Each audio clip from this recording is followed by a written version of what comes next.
Bonjour à toutes et à tous et bienvenue dans ma cuisine. Alors avant de débuter la recette du jour, je tiens à vous dire un grand merci à vous qui êtes derrière votre écran. Merci de regarder mes vidéos, merci de me suivre. Je suis super contente, je viens d'atteindre et de dépasser les 100 abonnés. Donc ça me fait vraiment chaud au cœur, je suis vraiment ravie.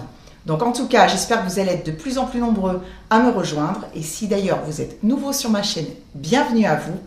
Et surtout, n'hésitez pas, avant de quitter la vidéo, à cliquer sur le petit bouton rouge s'abonner pour ne rien manquer de mes prochaines recettes. Alors aujourd'hui, je vous propose de faire la version américaine de notre très célèbre croque-monsieur. Alors aux États-Unis, ils appellent ça le Monte Cristo Sandwich.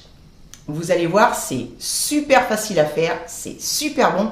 Et d'ailleurs, si vous aimez le croque-monsieur, je suis sûre que vous allez adorer cette recette. Allez, je vous montre tout de suite les ingrédients.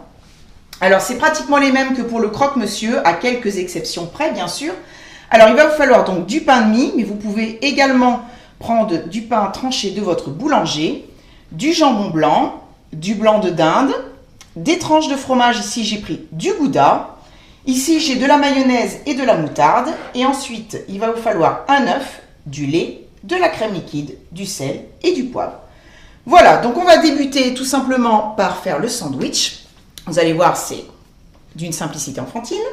Alors, première grosse différence entre le sandwich français et le sandwich américain, c'est que le sandwich américain, il a 3 tranches de pain.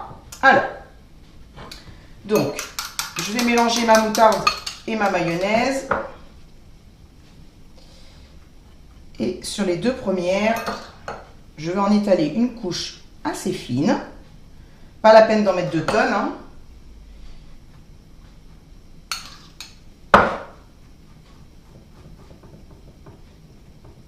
Voilà. Ensuite, on va commencer par une tranche de fromage. Alors, le jambon blanc, on va être généreux. Il faut être généreux. Je vais en mettre 2 tranches par sandwich. Là, je vais faire 2 sandwichs ce soir. Voilà. À peu près comme ça. Ensuite, une autre tranche de fromage. Je mets ma deuxième tranche de pain. Alors, deuxième différence avec notre croque-monsieur, c'est qu'on met une deuxième sorte de viande, puisque là, en effet, c'est du blanc de dinde, mais on peut très bien aussi utiliser du blanc de poulet. Donc, pareil, 2 tranches. Si ça dépasse, c'est pas très grave, hein. Et on va finir par une tranche de fromage. Voilà. Donc, ça fait quelque chose d'un peu conséquent, hein. Donc, je vais le tasser un petit peu comme ça, en appuyant légèrement dessus. Voilà, je vais faire le deuxième hors caméra. Et là, ce que je vais faire rapidement, c'est mélanger mon œuf,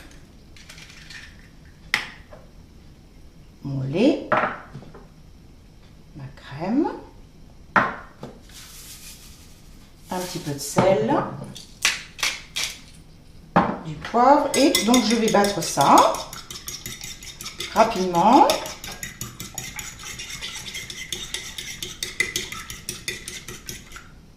Voilà, donc je fais mon deuxième sandwich et on se retrouve après pour la cuisson. Voilà, donc j'ai mis ma plancha à chauffer sur le gaz. Donc j'ai rajouté un tout petit peu d'huile de tournesol et j'ai baissé le feu sur feu doux. Donc maintenant, la dernière grosse différence donc avec le croque-monsieur, c'est qu'en fait, comme vous l'avez peut-être compris, c'est que je vais prendre mon sandwich et je vais le tremper dans mon mélange œuf-lait. Donc ça va faire tout simplement un croque-monsieur pain perdu. Voilà, c'est ça le principe en fait du Monte Cristo. Voilà, et je vais le déposer. Voilà.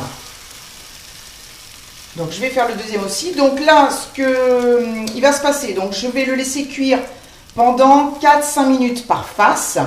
Il faut que le pain soit bien doré et que le fromage soit bien fondu. Donc je vais le retourner régulièrement pour que la chaleur se diffuse bien partout. Et puis on se retrouve ensuite, dès que c'est prêt, pour la dégustation. Voilà, donc je viens de terminer la cuisson de mon sandwich Monte Cristo. Donc je ne sais pas ce que vous en pensez, mais en tout cas je le trouve magnifique, il est bien doré. Donc maintenant il va falloir le couper pour voir comment c'est à l'intérieur. Donc je prends un couteau à pain et je vais le couper en fait dans la diagonale.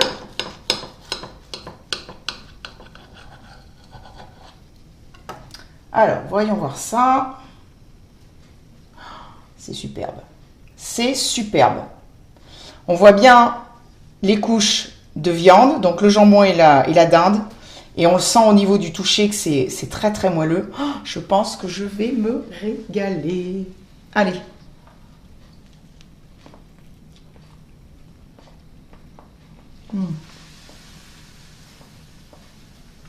C'est super bon. Je ne peux pas vous dire mieux. Franchement, le seul conseil que je peux vous donner, c'est de faire la recette. C'est en effet, comme je dis, le pain en fait est très très moelleux. Le fromage est fondu, mais il ne coule pas non plus partout. C'est un délice. En tout cas, j'espère vraiment que je vous ai donné envie de faire cette recette. N'hésitez pas d'ailleurs à me dire dans les commentaires si vous l'avez fait, si vous connaissiez cette recette et si ce que vous en pensez tout simplement. Ça me ferait super plaisir de lire justement vos commentaires. J'espère que cette recette vous a vraiment plu. Si c'est le cas, n'oubliez pas de mettre un pouce bleu et de partager la vidéo. Et puis en attendant de se retrouver pour une prochaine recette, je vous fais des gros bisous et je vous dis à bientôt. Bisous, bye.